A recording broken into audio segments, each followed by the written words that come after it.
On the front lawn of Marlborough's Walker Building, a sea of purple tells a story of loss and hope. Each flag represents a Massachusetts life cut short by overdose in 2024. This year, we're placing 1,314 flags, which is still far too many, but it is much lower than last year. Last year, we placed 2,125, so we're really happy that the number is going down. For Kathy Leonard, chair of the Marlborough Alliance for Prevention, the display is deeply personal. I lost my son in 2014, and I think visual is always more powerful. It is one thing to hear a number, but to actually see it. So I had the idea and presented it to Mayor Vigent, and he gave me his blessing to start placing the flags at the Walker Building. And it is a very powerful visual representation of the numbers, because when you see it, people would walk by as we were doing it and say, "Oh, is that the whole country?" I said, "No, that's just the number of lives lost in 1 year in one state, this state of Massachusetts." So I think when people see that, it really hits home, wow, this is an epidemic that we need to do something about. We have to stop the stigma and just start preventing it. And the way to do that is to promote awareness, things like this, and education, and start talking to our kids about it before it becomes a problem.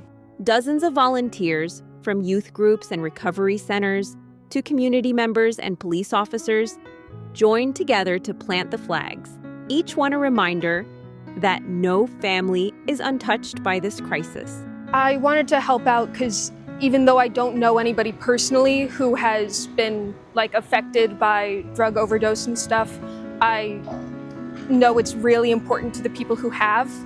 And I always drive by and see the flags, and it reminds me to think about that stuff. And I'm going off to college soon, and I know drugs can be a big issue there. And in the fight against stigma, visibility matters. It can happen to anyone. It can happen to someone who is a three-star sport, football, hockey, lacrosse, who, has a shoulder injury and got hooked on pain meds. And then, I've seen that happen. I've seen it happen to older people, again, kids in high school. It still comes down to that person was a human, right? That person was someone's mom, someone's dad, someone's child. That's what I look at it there's one less person on this world because there's some evil drug.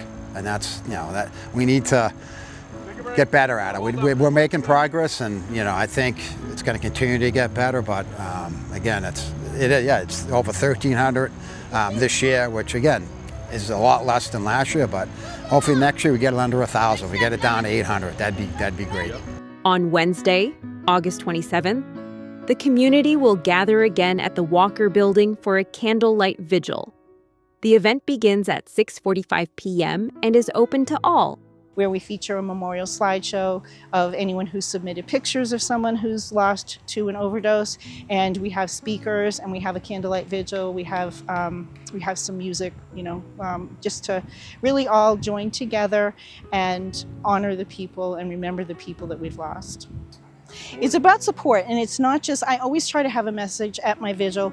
Obviously, we're here to remember the lives lost, but I always try to incorporate one guest speaker minimum to promote hope, because I don't want people who are here that are in recovery or have another loved one that's struggling to think it has to end this way. They don't have to be another flag. There is hope, there is recovery, and I know a lot of people that are wonderful people that are in long-term recovery, and I always try to get that message across too at the vigil, because it doesn't have to be this way. I would really like it not to be, so we can I'd like to have no flags. I don't know that that's ever going to happen, but I'm going to work hard until we get lower and lower numbers every year. The vigil leads into International Overdose Awareness Day, observed worldwide on August 31st, a reminder that this crisis touches every community. One flag for every life lost, and a community determined to make sure the number keeps falling, until someday there are no flags left to place.